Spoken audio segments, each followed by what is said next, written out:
Welcome to our episode 9 of Reach Minds Thoughts for Our Life's Journey podcast. In this podcast, we will be exploring career transitions and what are some of the internal changes and psychological transition that we encounter and how we can learn to manage them.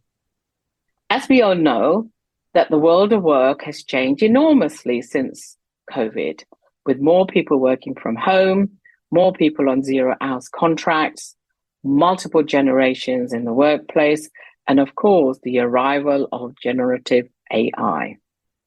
So there are some challenges for us coming into the space of work around careers. I am joined today by my very good colleague, Janice Taylor, who has been working as a career and leadership development coach.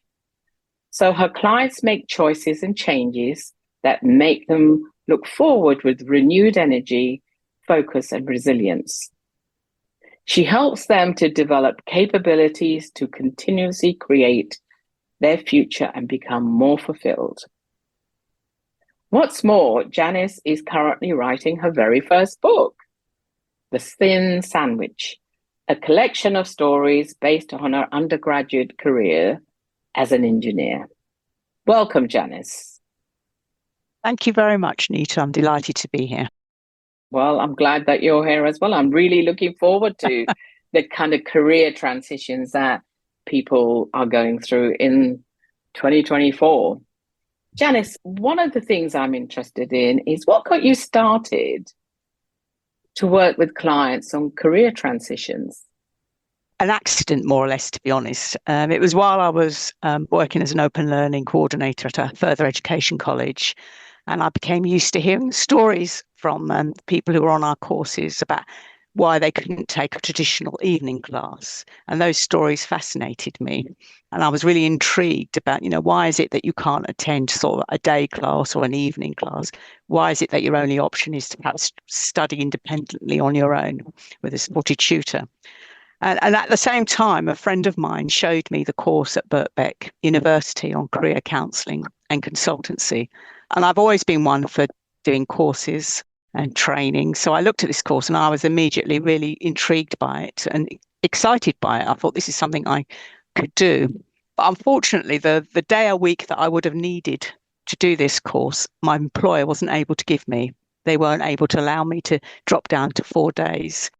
And I would have to say at that time, I was not thinking about starting my own business. I wasn't even thinking of leaving the college. I just wanted to get some more skills and bring them back to my role. So what was it like, Janice, making that transition from being in a full-time role to leap of faith of actually going and doing this course? In some ways, it was easy because I knew I got the place on the course. So I knew that some of my time was fairly structured, actually, and was going to be structured.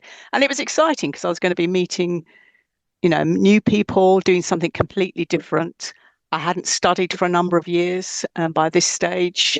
So I was probably quite excited about that, actually. And, I probably couldn't shut up about it, to be honest, which in a way was good. I wouldn't have used the word networking at the time, but I just told everyone I possibly could that I was doing this course and that I was going to be probably starting my business. And yeah, that's how I felt about it at the time.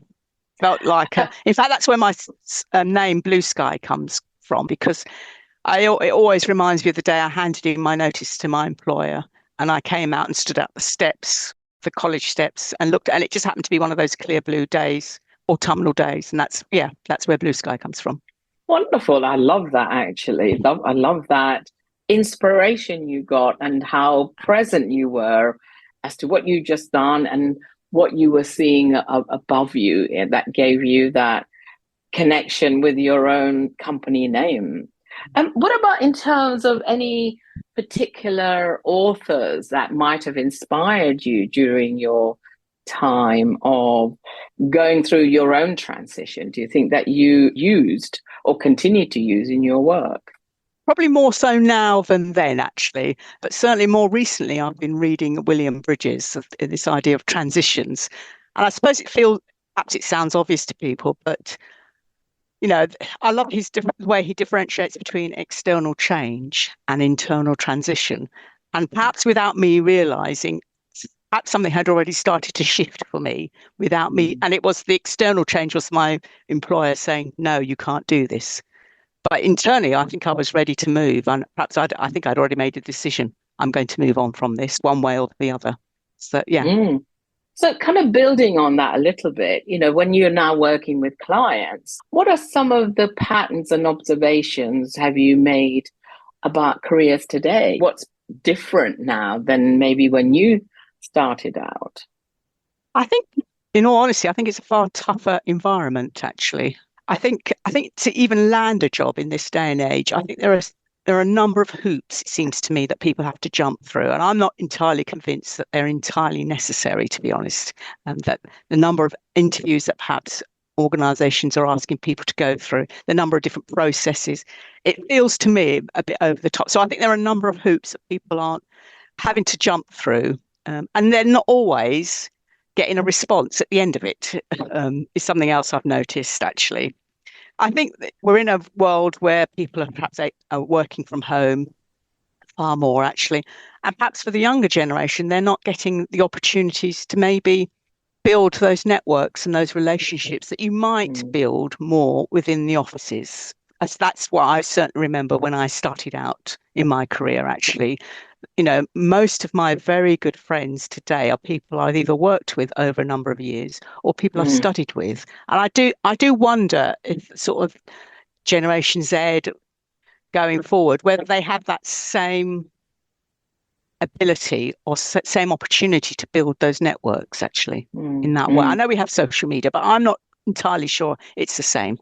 Now, one of the other things that I think I want to touch on is the relationship between employers and employees. What do you think are some of the psychological contracts that are around in that space? I know, going back to your earlier question about when I started out in my career, I think there was an understanding between employer and employee that if you worked hard, that you'd be looked after, actually. You'd get the training you needed, to get the opportunities. And there was that trust and understanding. I'm not convinced that's there in the same way the younger generations, especially when we've got this whole business about 0-hour contracts. Some people don't know whether they're working from 1 minute to the next. It feels to me that organizations aren't necessarily prepared to invest in their people, actually, in terms of training and onboarding them. I'm just not convinced that that's happening across the board in the way it could be, I think. So I think I think that trust and that relationships, I think, is broken. I don't think it's the same as it was, even going back to when I started. And that's not so long ago. We're talking, 40 years ago, 30, 40 years ago. It's not that long ago, but I just don't think it's there. This thing about being loyal to an organization, but what does that mean for a younger person these days? And is working hard, is that going to reap you the benefits that it would have done perhaps in my day, actually, in terms of pension rights and everything else? Yeah. Yeah, I think I do understand that. And something else that you sort of said to me when we were talking about this podcast is that some clients seem to have lost choices. Can you elaborate on that? Yeah, I think sometimes they're lost in choices, actually. There's almost too much to choose from, actually. And again, I think in this climate, I think we are in quite a tight labour market, actually. People are fearful, seem more fearful of making the wrong choice, actually. And they can almost get tied up in sort of analysis paralysis, actually, or wanting to feel that they're absolutely certain that this is the right thing for them to do.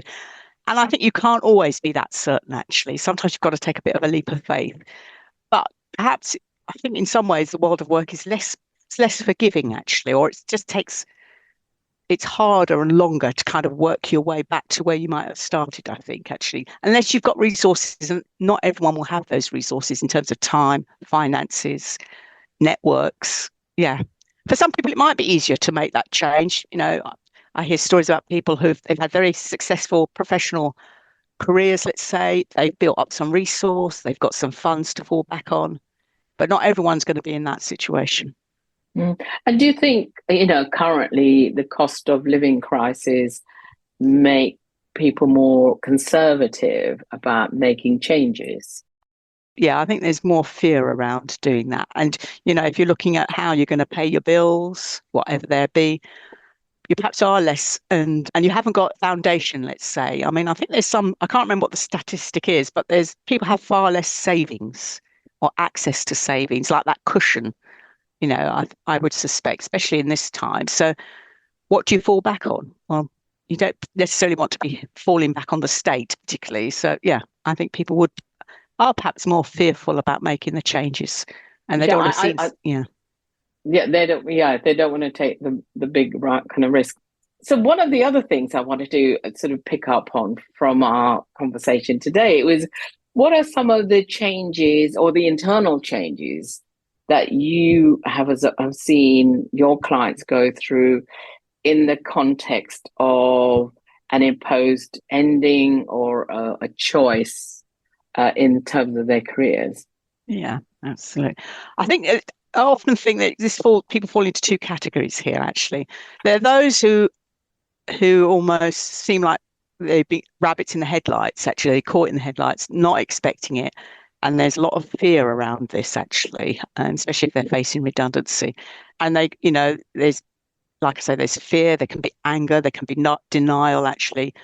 So they can run through a whole gamut of emotions actually going through this. And it can take them a while to maybe begin to recognize the resources they have and begin to think, okay, I can plan and adapt to this situation. It can take, it will vary for different people, but it can take a while for people to work through that, even through talking to a coach or talking to their friends or family, to start to come to terms with the fact that this change is happening, and that level of structure that they might have had in their lives is going to change. And also something I think we talked about before, people's identity can perhaps be tied up in their work, actually. So they can also so not only are they losing their role, they might feel that they're losing a sense of themselves, a loss of self, who they believe themselves to be. And that can take some time to work through as well. And do you have clients, Janice, who come to you to work through some of those changes that they go through? Yeah, I have done in the past. Yes, definitely. And again, it varies. It can take some people a bit longer, because it's almost like when people lose sight of themselves, they lose sight of the resources, their skills. It's almost like they have to relearn that again and recognize, remember when you told me you did this? It's almost like they're talking about someone else over there and not owning it for themselves. So, yeah. What are some of the kind of models do you sort of use to help your clients to access, their own career transitions? One of my favorites, and again, I remember we talked about this before, is the Hudson renewal cycle. And it's not just for careers, it's for our lives as a whole. But it's Frederick Hudson from the Hudson Institute. He talks about chapters in our lives. And each chapter has sort of 4 phases. So, we might start off in heroic with the new job, the new relationship, the promotion. And then for various reasons, we might find that we drift over, or there's a sudden shift over to disillusioned. And that's very much a negative place to be. And it doesn't matter what people come to you with, you're batting, I don't want that. You're very clear about what you don't want, but it's not so easy to see what you do want. But usually, and then people tend to come to a career coach or maybe therapy when they move through to what Hudson refers to as a sort of reflective phase, actually, because in the disillusion, most of us will get to the stage where we're tired of hearing ourselves go over the same thing over and over. So then at some point we'll go into the reflective stage, and that's where we kind of think, okay, I need to look at what really matters to me, my values, aspirations, dreams, and perhaps get rid of some of the stuff that's not helping me anymore. And so this is very much a sort of letting go phase. So, and that's all an internal process.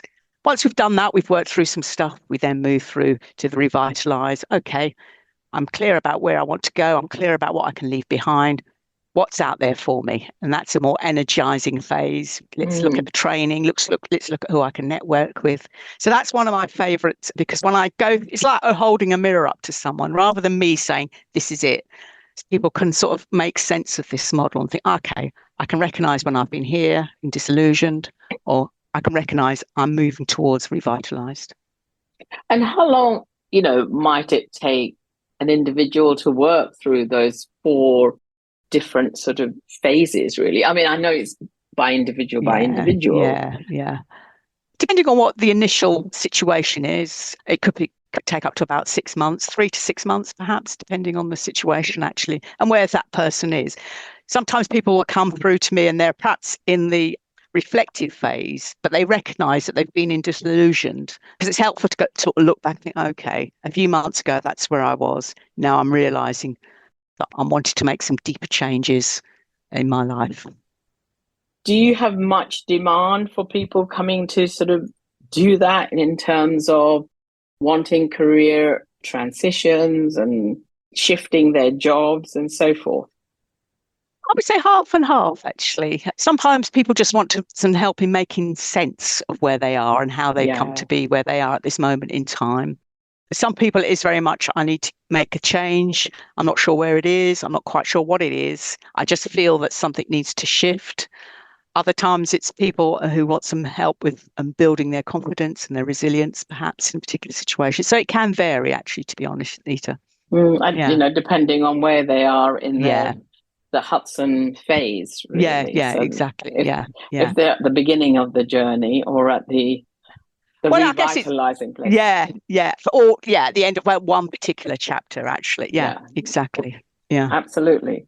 This has been fascinating, Janice. And as we bring our session to a close, what would be some of your departing wisdom to people listening to this podcast on career transition?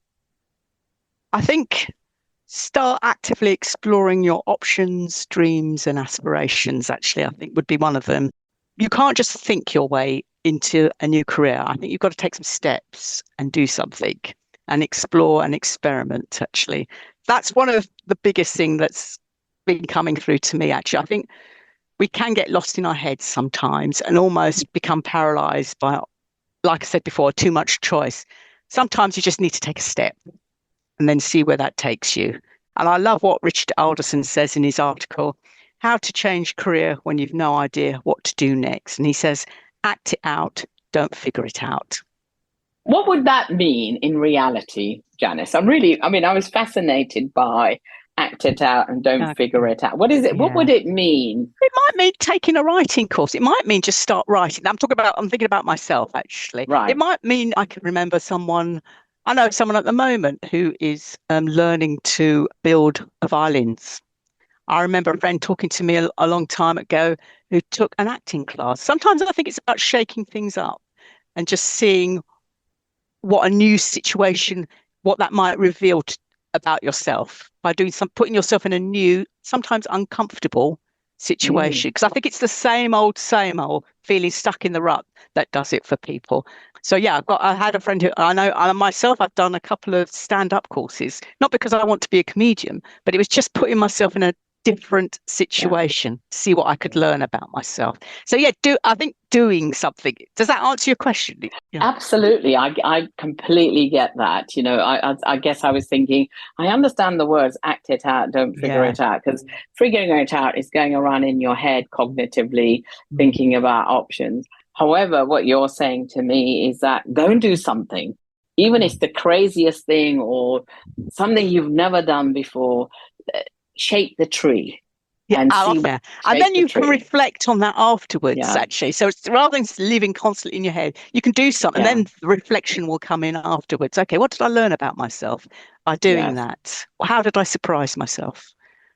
Yeah, and often I think we do surprise ourselves. I think, I have a friend of mine who did improvisation, and she learned that she was very good at storytelling, and while she's not going to be a stand-up comedian, she nonetheless fully embraces them and continually goes and does those courses every now and again, just to sort of feed the creative side of her, as she says. And I love that, because during the pandemic, that's what we were doing. It was the creative sides of people that we were seeing on social media. That's how people will keep looking after themselves creatively. Yes.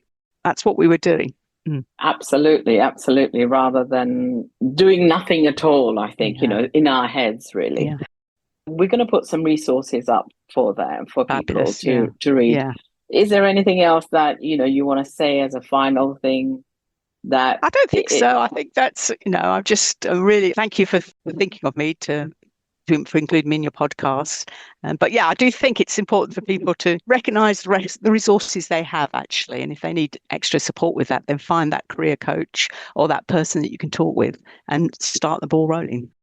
I love that for people to recognise the resources they have. Yeah, And I think so.